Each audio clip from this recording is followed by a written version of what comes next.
भारत के उत्तर प्रदेश राज्य का एक प्रसिद्ध नगर है। इसे बनारस और काशी भी कहते हैं। इसे हिंदू धर्म में एक पवित्र नगर माना गया है और इसे अविमुक्त क्षेत्र कहा जाता है। वाराणसी की संस्कृति का गंगा नदी एवं इसके धार्मिक महत्व से अटूट रिश्ता है। ये शहर सहस्रों वर्षों से भारत का, विशेषकर उत्तर भारत का सांस्कृतिक एवं धार्मिक केंद्र रहा है। हिंदुस्तानी शास्त्रीय संगीत का बनारस घराना वाराणसी में ही जन्मा एवं विकसित हुआ है। भारत के कई दार्शनिक, कवि, लेखक, संगीतज्ञ वाराणसी में रहे हैं, जिनमें कबीर, वल्लभाचार्य, रविदास, स्वामी रामानंद, त्रैलंग स्वामी, शिवानंद गोस्वामी, मुंशी प्रेमचंद, जयशंकर प्रसाद, आचार्य रामचंद्र शुक्ल, पंडित रविशंकर, गिरिजा देवी, पंडित हरि प्रसाद चौरसिया एवं उस्ताद बिस्मिल्लाह खां आदि कुछ है। गोस्वामी तुलसीदास ने हिंदू धर्म का परम पूज्य ग्रंथ रामचरितमानस यहीं लिखा था और गौतम बुद्ध ने अपना प्रथम प्रवचन यहीं निकट ही सारनाथ में दिया था। पौराणिक कथाओं के अनुसार काशी नगर की स्थापना हिंदू भगवान शिव ने लगभग 5000 वर्ष पूर्व की थी, जिस कारण ये आज एक महत्वपूर्ण तीर्थ स्थल है। ये हिंदुओं की पवित्र सप्तपुरियों में से एक है। स्कंद पुराण, रामायण, महाभारत एवं प्राचीनतम वेद ऋग्वेद सहित कई हिंदू ग्रंथों में इस नगर का उल्लेख आता है। सामान्यतया वाराणसी शहर को लगभग 3000 वर्ष प्राचीन माना जाता है, परंतु हिंदू परंपराओं के अनुसार काशी को इससे भी अत्यंत प्राचीन माना जाता है।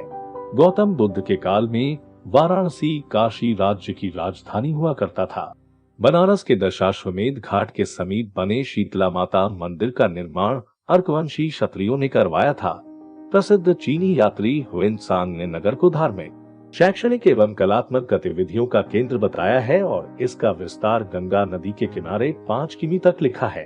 वाराणसी या काशी का विस्तार प्राय गंगा नदी के 2 संगमों, एक वरुणा नदी से और दूसरा असी नदी से संगम के बीच बताया जाता है। इन संगमों के बीच की दूरी लगभग 2.5 मील है।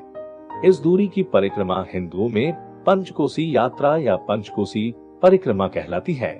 इस यात्रा का समापन साक्षी विनायक मंदिर में किया जाता है। वाराणसी क्षेत्र में अनेक छोटी बड़ी नदियां बहती हैं। इनमें सबसे प्रमुख नदी तो गंगा ही है।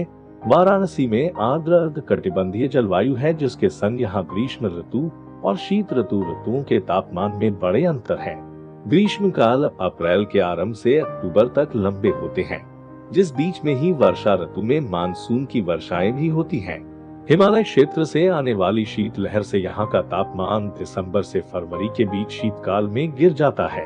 ठंड के मौसम में कोहरा सामान्य होता है और गर्मी के मौसम में लू चलना सामान्य होता है। वाराणसी में विभिन्न कुटीर उद्योग कार्यरत हैं, जिनमें बनारसी रेशमी साड़ी, कपड़ा उद्योग, कालीन उद्योग एवं हस्तशिल्प प्रमुख है। बनारसी पान विश्व प्रसिद्ध है और इसके साथ ही यहाँ का कलाकंद भी मशहूर है। वाराणसी में बाल श्रमिकों का काम जोरों पर है।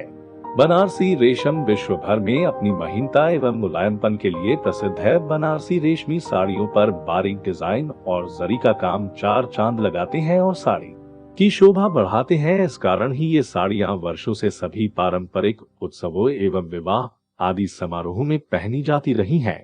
कुछ समय पूर्व तक जरी में शुद्ध सोने का काम हुआ करता था। भारतीय रेल का इंजन निर्माण हेतु बनारस रेल इंजन कारखाना भी वाराणसी में स्थित है।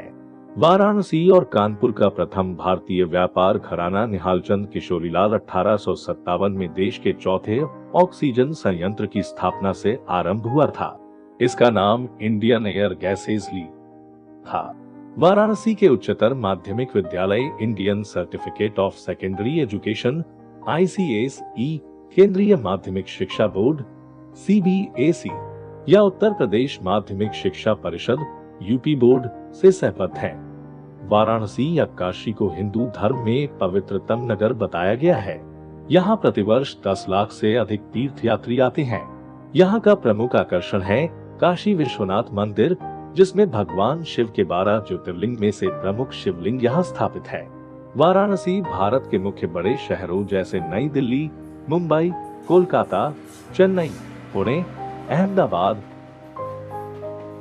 भोपाल, ग्वालियर, जबलपुर, उज्जैन और जयपुर आदि से वायु सड़क एवं रेल यातायात द्वारा भली भांति जुड़ा हुआ है। ये दिल्ली से 776 किमी दूरी पर है। वाराणसी की अधिकांश शहरों से दूरी में अस्तित्व का प्रमुख कारण इसका इन शहरों के बीच एक यातायात केंद्र के रूप में जुड़ा होना है। प्राचीन समय से ही शहर तक्षशिला, गाजीपुर, पाटलिपुत्र, वैशाली, अयोध्या, गोरखपुर एवं आगरा आदि से जुड़ा रहा है। ऑटो रिक्शा एवं साइकिल रिक्शा वाराणसी शहर के स्थानीय प्रचलित यातायात साधन है। बाहरी क्षेत्रों में नगर बस सेवा में मिनी बसें चलती हैं।